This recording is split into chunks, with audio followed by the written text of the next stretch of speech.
The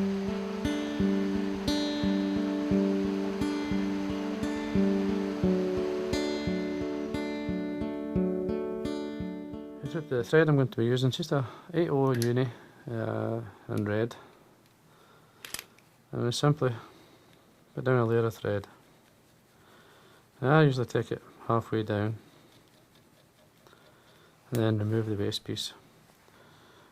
Now for the tag I'm going to use, this is Vineyards number 14 or small oval silver tinsel. Catch it basically on the top. Now that's the measure for the middle hackle. I know I'm going to tie this on a bare hook, but it's a flat surface, and the oval tinsel, it's obviously rough, it will not pull out. Now once I get basically with the thread in line with the point and the barb, I'll wind 4 turns down the shank and then bring the oval tinsel between the hooks, tie it down nice and tight. Now I usually got maybe 5 or 6 turns, and then trim away the waste. That should hold that. Now get yourself, there's two the flosses I use, the original floss. You could use the fluorescent flosses, and I do use the fluorescent flosses, but the original ones was the stout. Stout is made by Pearsall's, and that's the original codes, 155 and 166. And you see one's a yellow and one's a red. Now it's really nice and bright, it's a silk. You just see that it's Pearsall's silk floss.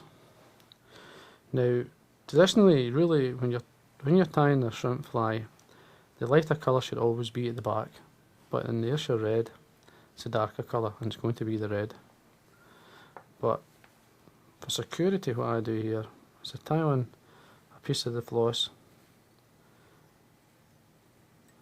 This is for the tail. Now you've got golden pheasant, you've got the breast feather, the red breast, that's nice bright red. It's a nice colour, used in all on most of the shrimp flies. Now this size you need to get the length. Now different styles again, some like them short, some like them long, the fibres. This is just to try and get a balance. If I bring this out, you're looking at the shank length around about twice the length. Now I tie this in by the tip. The piece of floss is going to be for security. Now you don't have to use it, it's entirely up to you. It still holds and still works. Now what I do is reveal the tip of the golden pheasant. Take the thread turns up and fold it back. Keeping hold of this, remove it. Just remove the point. Bring the thread back up. Then fold the fibres or draw them back as you wind. Now there is 2 points here, 2 hooks. To save your fingers, you could use like this as a brush, it's a toothbrush. You could just brush them back with your fingers to save them getting caught. But when I was tying it, I've tied hundreds of these flies over the years. I caught quite a lot of fish on it. I'd say probably one of the best shrimp flies in Ayrshire. Now once you get to this point here, now there's a turn in front of the other.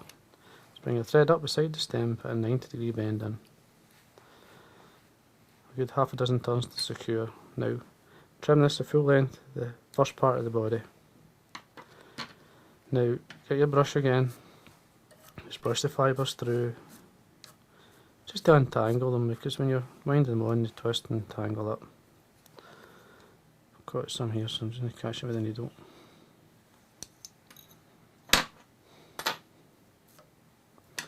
And this piece of floss here is basically much like I've done with the tag. I'm bringing this through.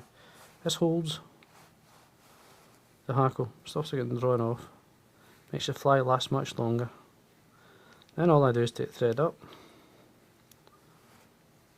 all the way at this point here, remove the floss, and the way back down, tie in your rib, tie in where you want, catch it on the top or wherever. Get a nice fresh piece of floss, again tie it on, work your way down, right tight up against the hackle, and bring the thread back up. Obviously in the smaller flies you've got to reduce this. Now I'm running the floss through my fingers just to open it up. This flattens it. Now once I've formed the body, I'll show what it looks like on top. This is the first part, now there. The way I look at a shrimp fly is like, basically I'm tying this like a small spider or a spider pattern at the back and then the middle one and so on. Just break it up into so like small flies. And there's the head area, if I would say, and you're going to put a hackle on there.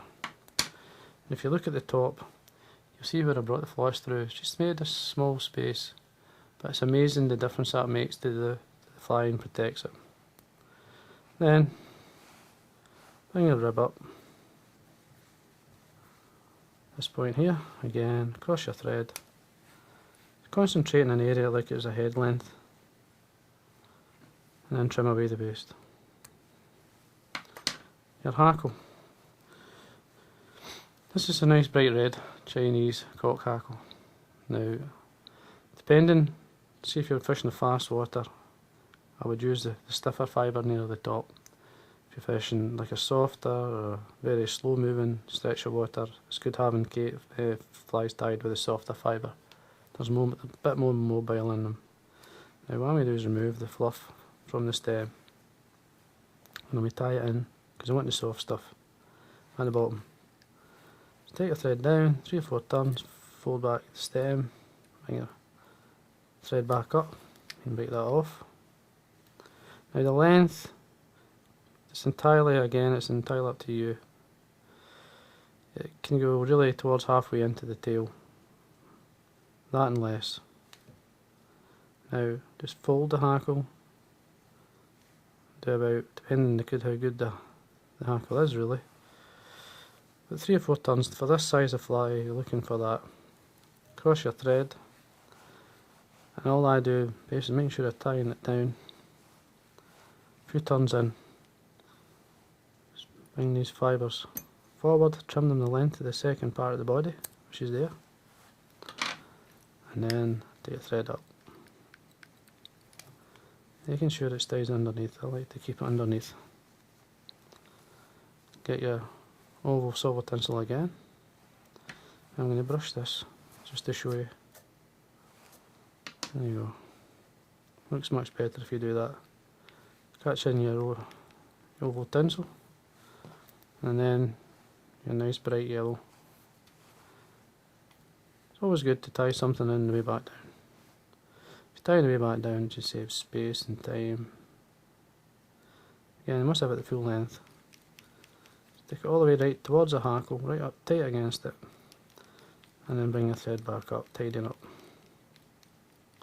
Leave about at least a good 3mm at the head area. Again, open up the floss, and then run it up. This is probably one of the bigger sizes I would use.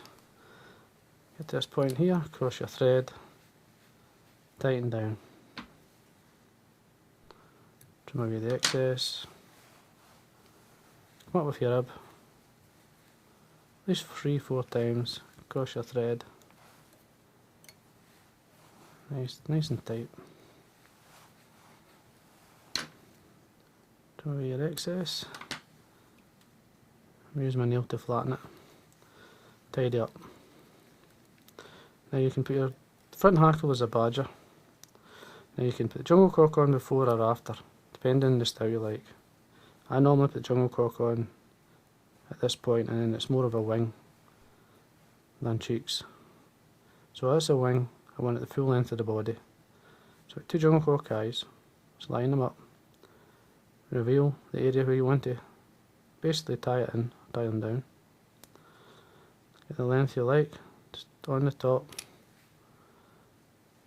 Now, there's 3 or 4 turns to hold there. I'm going to move them to sit the eyes where I want them to sit. There, that's fine. Carry on down, fold them back if you want. I like to fold them back. Just accounts for the odd bad cast. Stops them getting broke off. Last much longer. Then remove the waste. Basically tidy up. And again, got a nice badger hackle here. The length, you could go towards the length of the jungle cock, just slightly less. Now I want this nice marked area down the bottom. Just remove the fluff, what you don't need. So off it to the side. Take the thread down, fold it back. Which I like to do, makes the hackle much stronger. And then fold your hackle, just draw it through your fingers. Very easy. Draw it just through your fingers and down the way. There's not a lot of pressure, you don't need a lot to cause that to happen. And then you're looking at least, again, at least 3 turns for a fly this size. Now once you're happy, come in with your thread, just take it down, and I like to fold it back again. The modern threads you can do this. Build up your head, nice and tight.